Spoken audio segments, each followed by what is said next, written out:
Historia del pequeño Muk es un cuento de Wilhelm Hauff, incluido en su colección, Cuentos completos.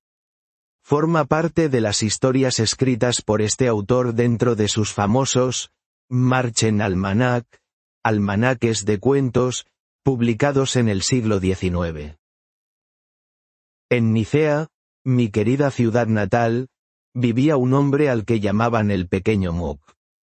Me acuerdo muy bien de él, aunque yo era entonces muy niño, sobre todo porque a causa de él mi padre me dejó una vez medio muerto a golpes. El pequeño Muk era ya un hombre viejo cuando le conocí, pero no tenía más de 3 o 4 pies de estatura. Además, su figura era extraña, pues un cuerpo tan pequeño y enclenque debía soportar una cabeza mucho mayor y más gruesa de lo normal. Vivía completamente solo en una gran casa e incluso se guisaba su propia comida. Como no salía más que una vez cada 4 semanas, no se habría sabido en la ciudad si estaba vivo o muerto a no ser por el abundante humo que despedía su chimenea a mediodía. A menudo se le veía al anochecer andar por la azotea, pero desde la calle se habría dicho que su cabezota andaba sola. Mis amigos y yo éramos chicos traviesos que se divertían burlándose de todo el mundo, por lo cual era una gran fiesta para nosotros el día en que el pequeño Muk salía. En la fecha prevista nos concentrábamos ante su casa hasta que aparecía. Se abría la puerta y asomaba primero la gran cabezota con el no menos gran turbante, al que seguía luego el resto del cuerpecito, cubierto con una capita raída, amplios pantalones y un ancho cinturón del que colgaba una daga tan larga, que no sé. Sabía si Muk estaba pegado a la daga o la daga a Muk. Cuando salía así, retumbaban en el aire nuestros gritos de alegría, arrojábamos los gorros al aire y danzábamos como locos a su alrededor. El pequeño Muk saludaba con solemnes inclinaciones de cabeza y bajaba la calle con paso lento, tropezando, porque llevaba unas babuchas tan grandes y anchas como jamás había yo visto. Los chicos corríamos detrás gritando sin cesar: «Pequeño Muk, pequeño Muk». Teníamos también un alegre estribillo que cantábamos en su honor de cuando en cuando. «Pequeño Muk, en una casona vives, solo una vez al mes sales. Eres un enanito. Tienes una cabecilla como una montaña. Echa una mirada alrededor. Búscanos y míranos, corre y cógenos, pequeño Muk». A veces habíamos llevado nuestro juego hasta tirarle de la capa, y he de reconocer para vergüenza mía que yo era de los más atrevidos, incluso una vez le pisé la gran babucha y cayó al suelo. Esto me resultó sumamente divertido, pero al punto se me estropeó la diversión cuando vi al pequeño Muk ir a casa de mi padre. Me escondí junto a la puerta y le vi salir de nuevo acompañado por mi padre, que le llevaba respetuosamente de la mano y se despidió de él a la puerta con muchas atenciones. Me sentía muy inquieto y permanecí largo tiempo en mi escondite.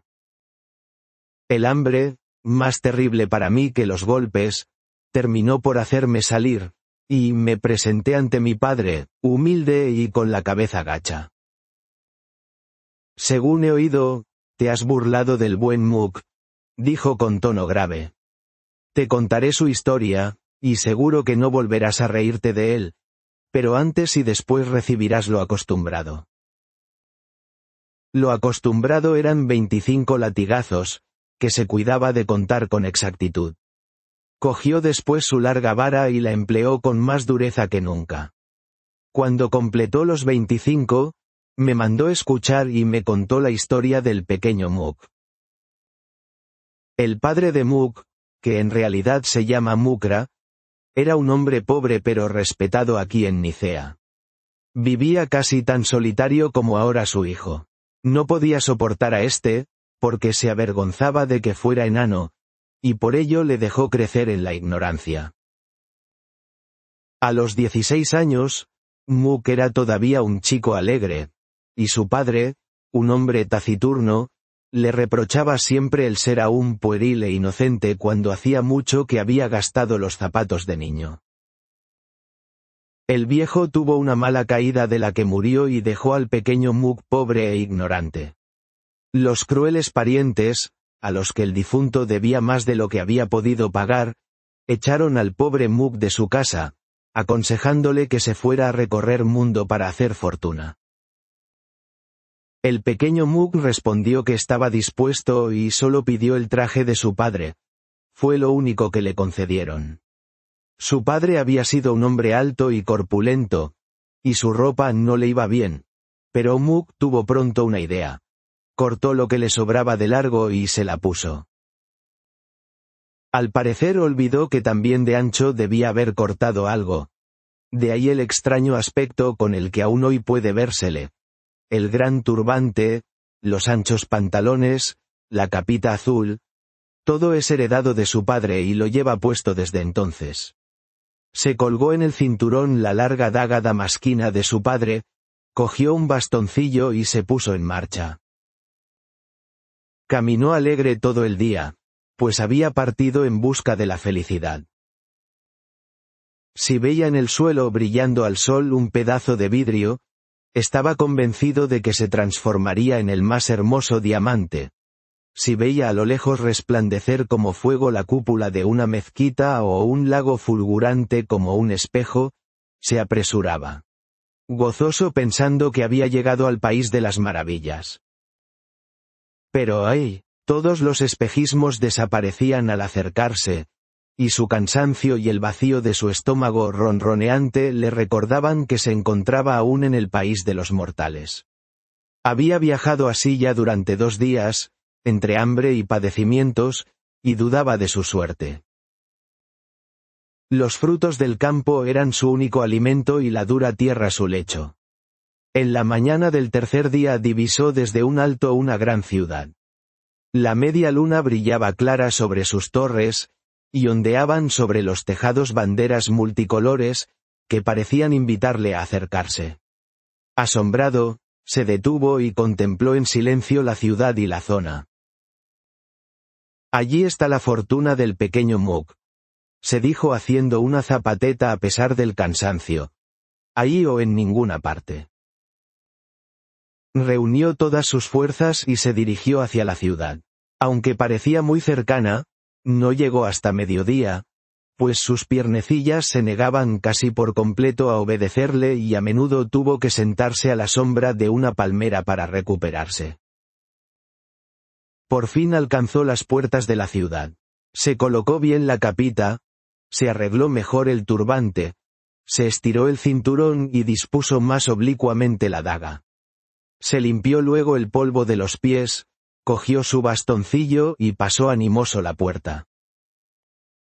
Ya había recorrido algunas calles, pero ninguna puerta se abrió ni le llamaron, como se había imaginado, diciendo: pequeño Muk, entra, come, bebe y descansa tus piececillos fatigados. Estaba mirando con curiosidad una casa muy grande y hermosa, cuando se abrió una ventana y una mujer anciana se asomó y dijo con voz cantarina: Aquí, cocido está el guiso, la mesa pongo, probadlo. Aquí, vecinos, cocido está el guiso. La puerta de la casa se abrió, y Muk vio entrar a muchos perros y gatos. Dudó unos minutos y acabó por decidirse y entrar. Delante de él iban un par de gatitos, y pensó seguirlos, porque probablemente sabrían mejor que él dónde estaba la cocina. Cuando Muk había subido la escalera, encontró a la anciana que antes se había asomado a la ventana. Le miró malhumorada y le preguntó qué deseaba. «Has invitado a todos a probar tu comida», respondió Muk. «Y como estoy tan hambriento, he venido yo también».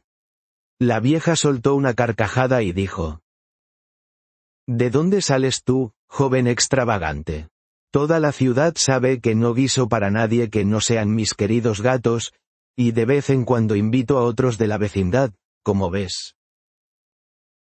El pequeño Mook le contó sus desventuras tras la muerte de su padre y le pidió que por un día le permitiera comer con sus gatos.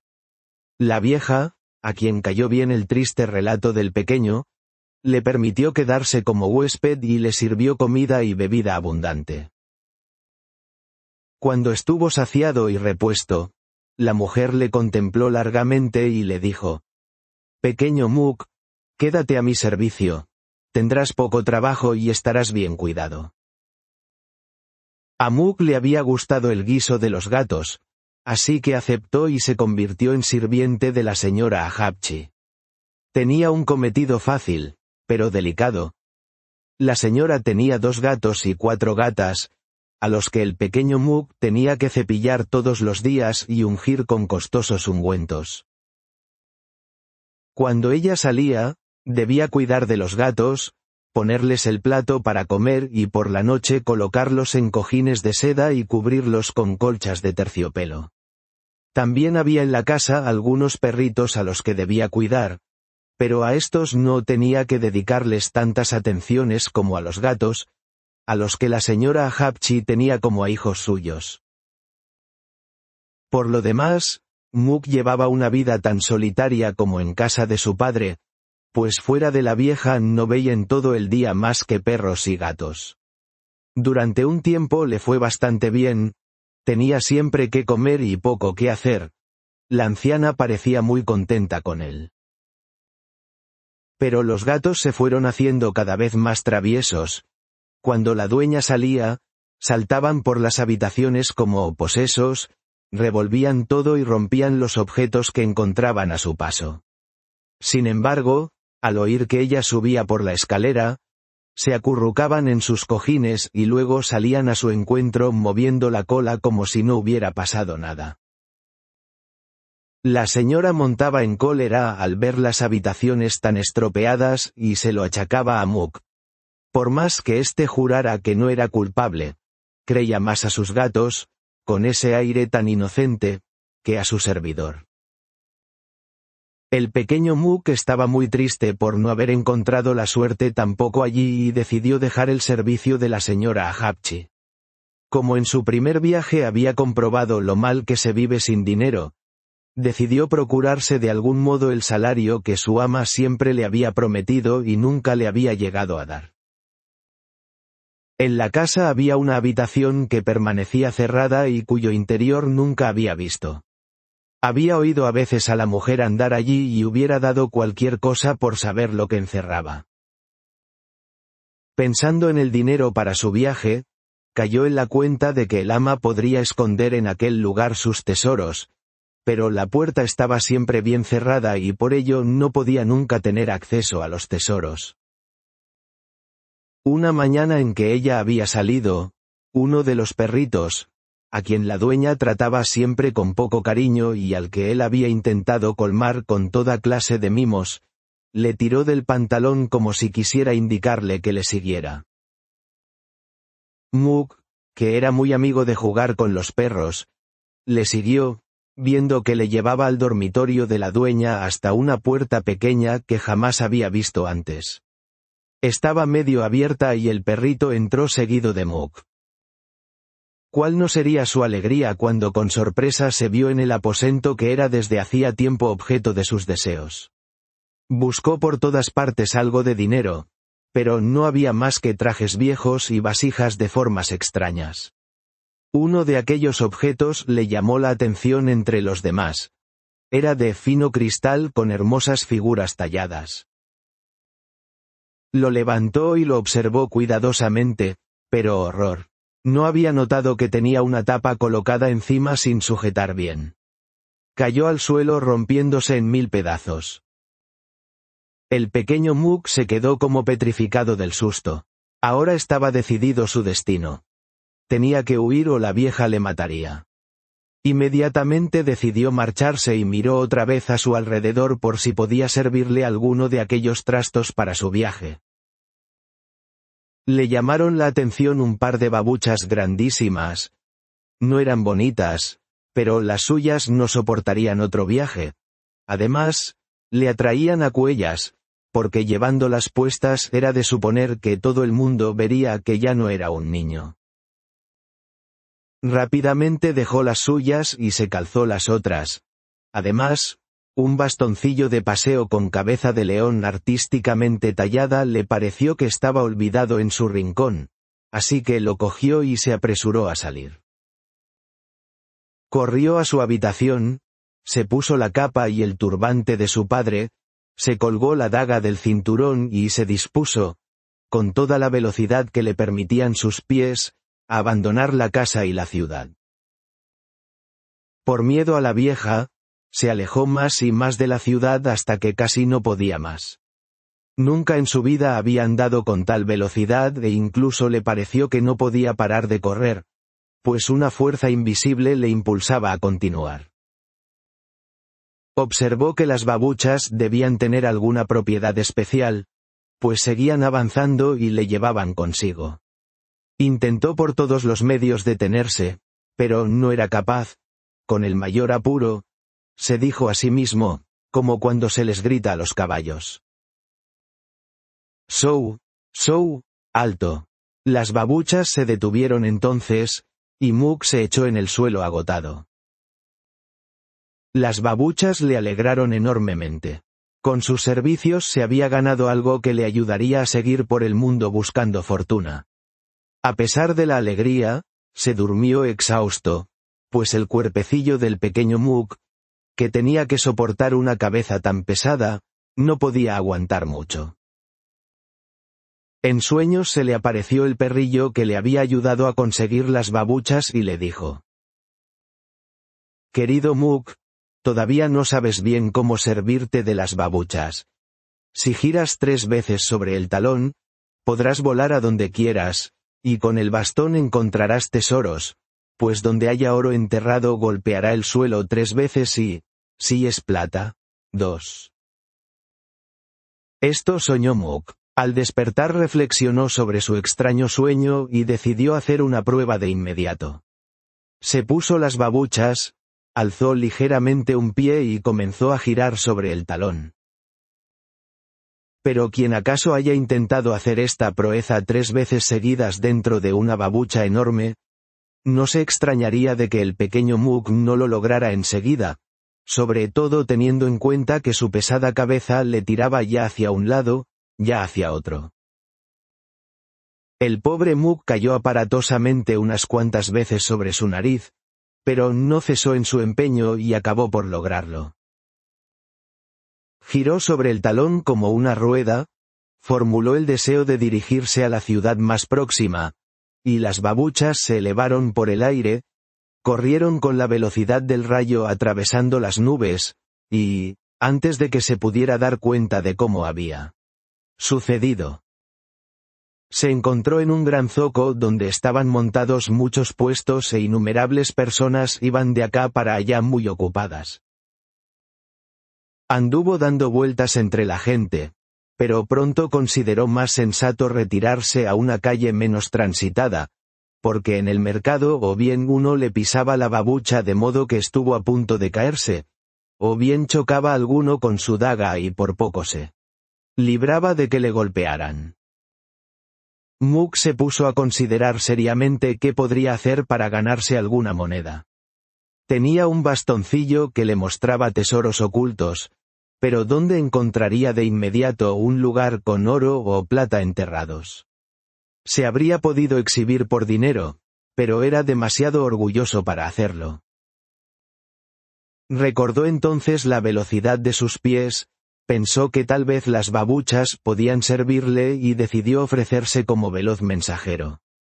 Como esperaba que el rey de la ciudad fuera quien mejor recompensara tales servicios, se dirigió a palacio.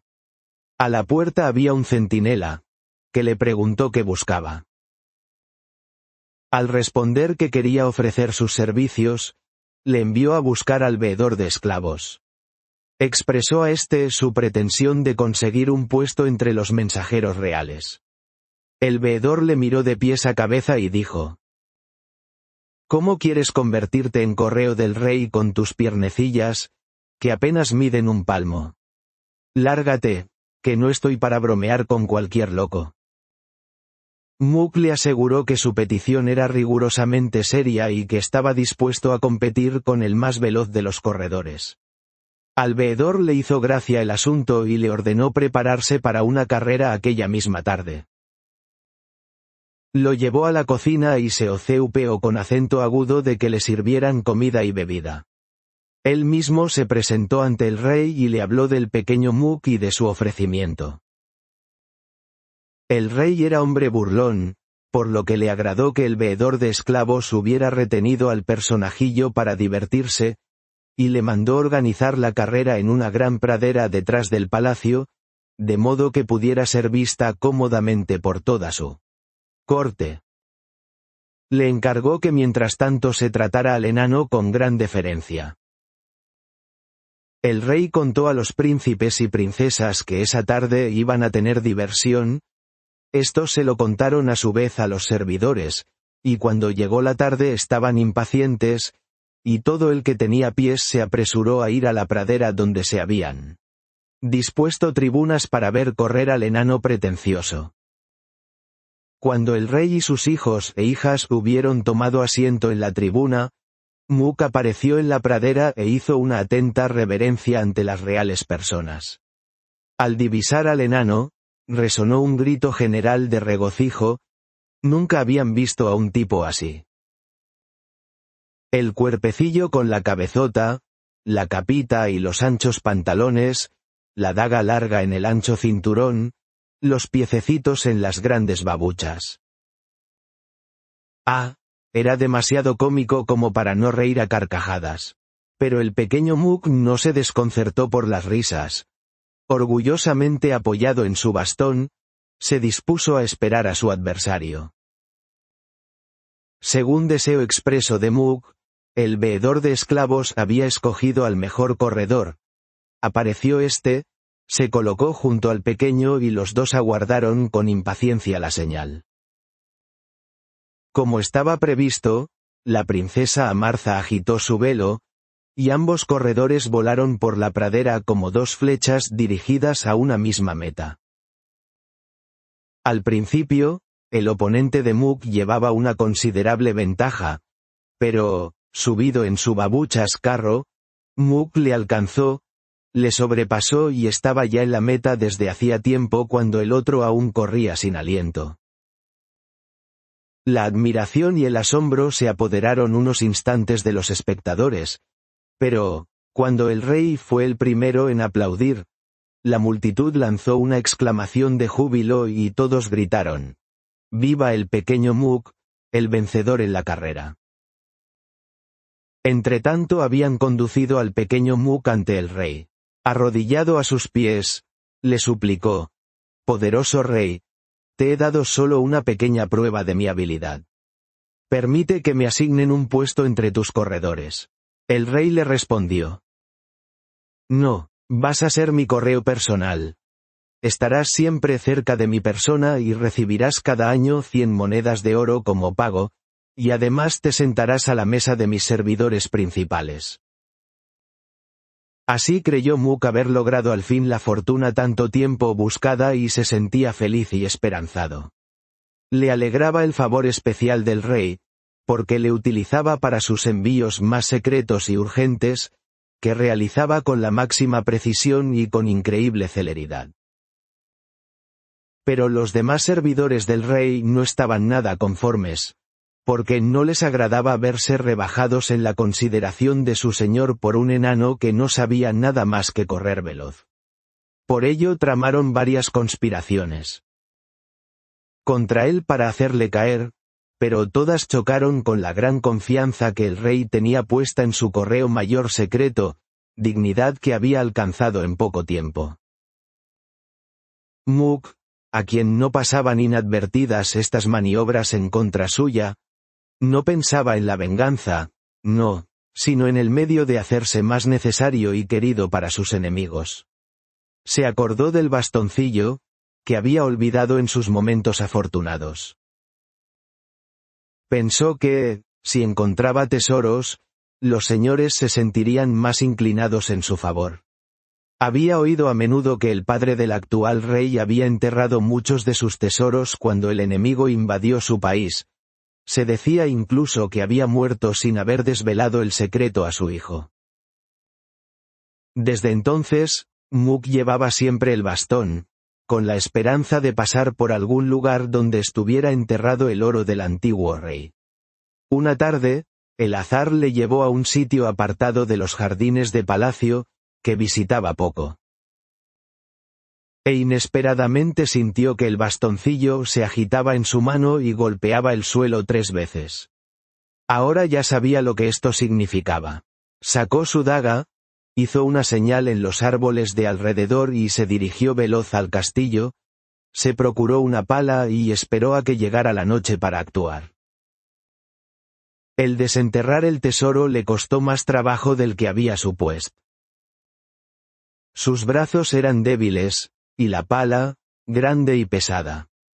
Había trabajado por lo menos 2 horas antes de tener cavados un par de pies, pero al fin tropezó con algo duro que sonaba como hierro. Siguió cavando con más afán y pronto descubrió una gran tapa de hierro. Descendió al foso para averiguar qué cubría la tapa y encontró una gran olla llena de monedas de oro. Sus escasas fuerzas no le bastaron para subir la olla, por lo que se escondió en el pantalón y en el cinturón todo lo que pudo.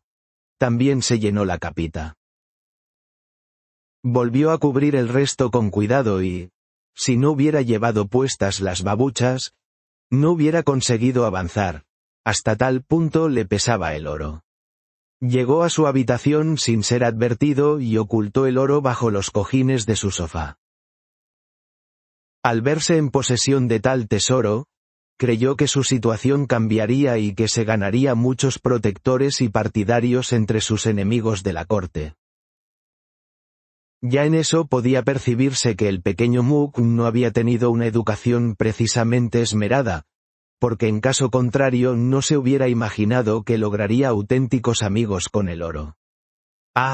Si entonces hubiera preparado sus babuchas y hubiera desaparecido con su capita llena de oro.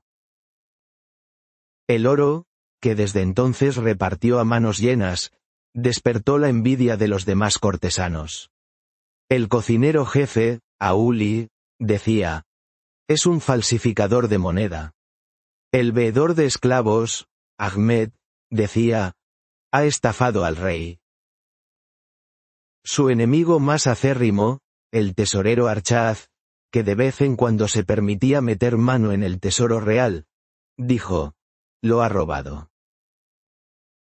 Para asegurarse ahora el éxito, se pusieron de acuerdo, y el copero mayor Korchuz se mostró en presencia del rey muy triste y abatido. Hizo gestos de tristeza tan ostensibles que el rey le preguntó qué le sucedía. Contestó: «Estoy triste porque he perdido el favor de mi rey». «¿Qué me cuentas, amigo Korchuz?», le respondió el rey. «¿Desde cuándo ha dejado de brillar sobre ti el sol de mi favor?». El copero le contestó que colmaba de oro en secreto al correo mayor y no daba nada a sus pobres fieles servidores. El rey estaba muy sorprendido por la noticia. Hizo que le informaran del oro que se entregaba al pequeño Muk, y los conspiradores le llevaron con facilidad a creer que Muk se había apoderado de algún modo de dinero del tesoro. Este giro de las cosas le resultaba especialmente útil al tesorero, que en cualquier caso no gustaba de rendir cuentas. El rey le dio orden de vigilar todos los pasos de Muk para sorprenderle a ser posible en flagrante delito. La noche que siguió aquel desafortunado día, cuando Muk, que por su liberalidad veía su arca muy mermada, cogió la pala y se deslizó hasta los jardines de palacio, para aumentar sus reservas a costa del tesoro enterrado, le siguieron de lejos los guardias, guiados por el jefe de cocineros. Auli y Archaz, el tesorero, y en el instante preciso en que se disponía a guardar el oro de la olla en su capa, cayeron sobre él, le ataron y le llevaron inmediatamente a presencia del rey.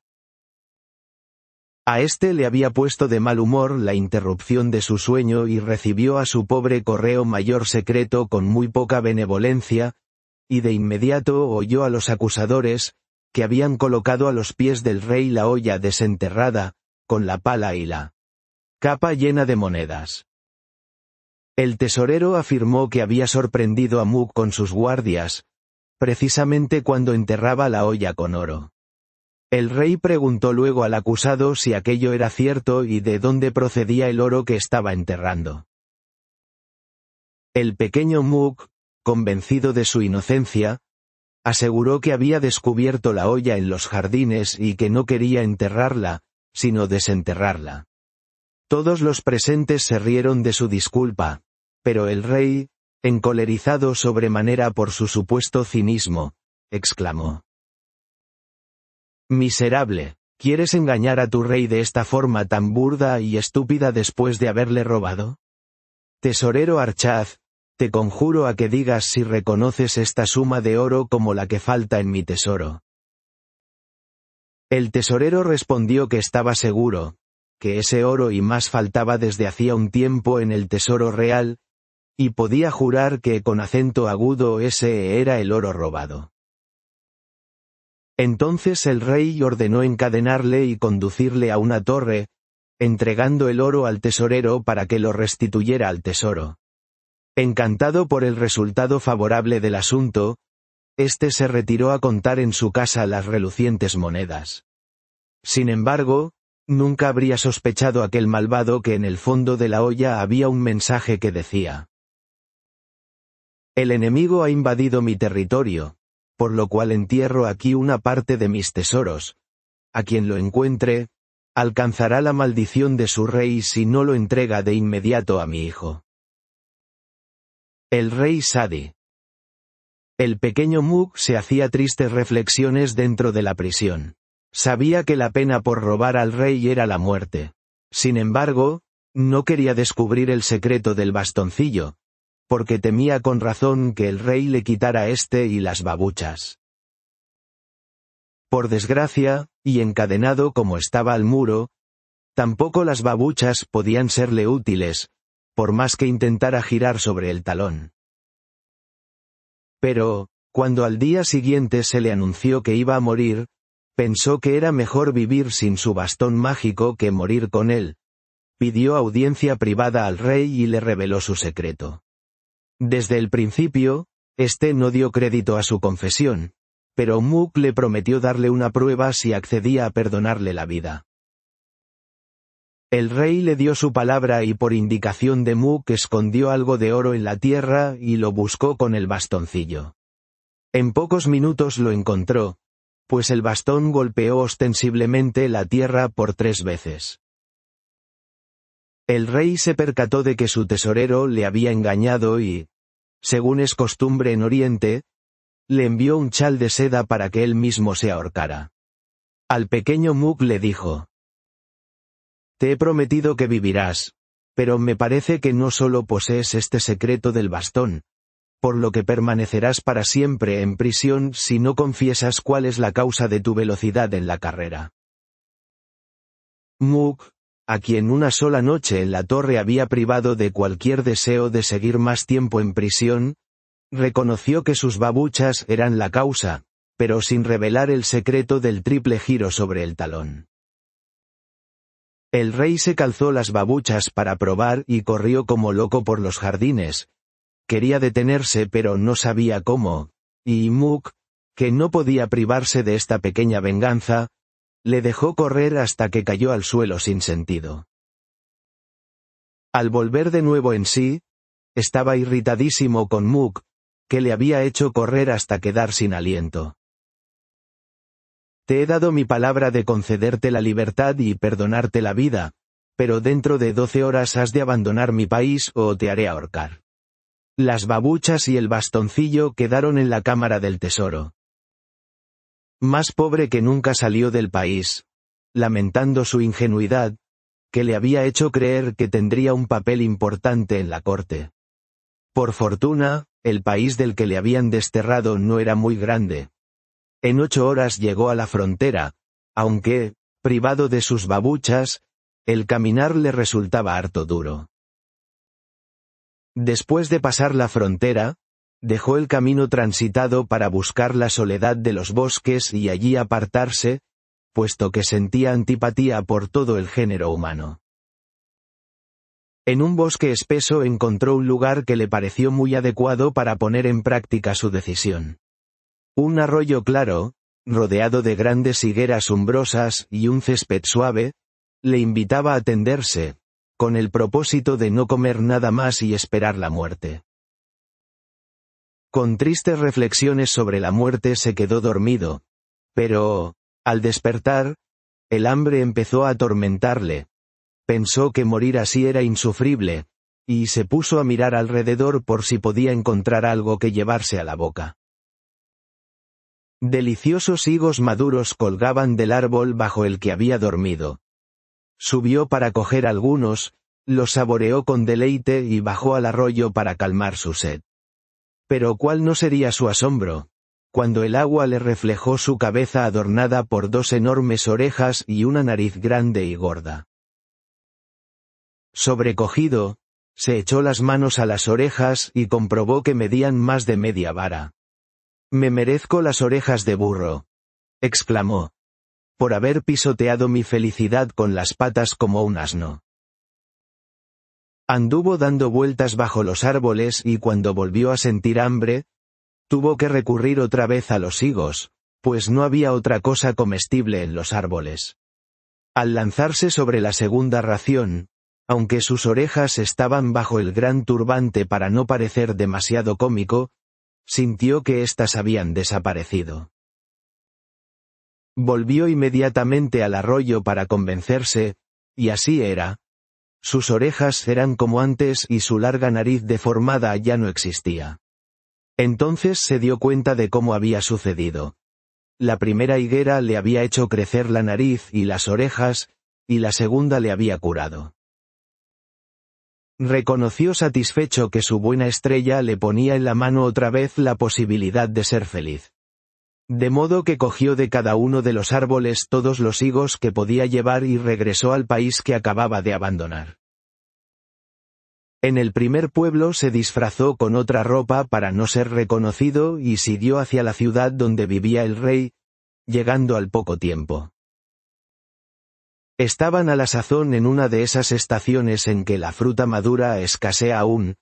Muk se sentó cerca de la puerta de palacio, pues desde hacía tiempo sabía bien que el cocinero jefe compraba esas rarezas para la mesa real.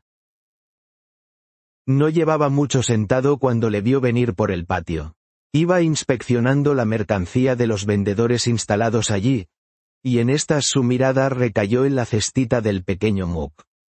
«Ah, un bocado exquisito», dijo, «con seguridad será del agrado de su majestad.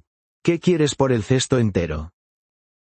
Muk le puso un precio moderado y pronto cerraron el trato. El cocinero entregó el cesto a un esclavo y siguió con sus compras. Muk se escabulló, porque temía que, cuando la desgracia se manifestara en las cabezas de la corte, querrían buscar y castigar al vendedor. El rey estaba en la mesa de muy buen humor y se deshacía en elogios de su cocinero jefe por su buena cocina y el cuidado con el que siempre buscaba para él lo más exquisito. Pero éste, que sabía el bocado que aún guardaba, sonreía muy amablemente y dejaba caer alguna frase como: «Todavía falta lo mejor», o «si el final es bueno, todo es bueno», de modo que las princesas estaban impacientes por saber qué traería. Cuando presentó los hermosos y vistosos higos, se escapó un «ah» general de la boca de los presentes. «¡Qué maduros, qué apetitosos!», exclamó el rey. «Cocinero, eres un gran tipo y mereces nuestro especial favor». Diciendo esto, el rey, que solía ser muy parco con tales exquisiteces, con su propia mano distribuyó los higos en la mesa. Dio 2 a cada príncipe y a cada princesa, 1 a las damas, visires y agás, y el resto se lo colocó delante y empezó a devorarlos con gran apetito. Pero, por Dios, padre, ¿cómo tienes ese aspecto tan extraño?, exclamó de pronto la princesa Amartha. Todos miraron asombrados al rey. Unas enormes orejas le colgaban de la cabeza y una larga nariz le llegaba hasta más abajo de la barbilla. También se miraban recíprocamente con asombro y horror, pues todos estaban adornados en mayor o menor medida con el mismo tocado.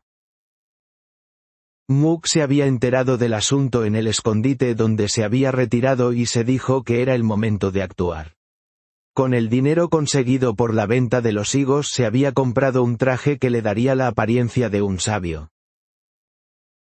Una larga barba de pelo de cabra completaba el disfraz. Con un saquito lleno de higos se dirigió al Palacio Real y ofreció su colaboración como médico extranjero.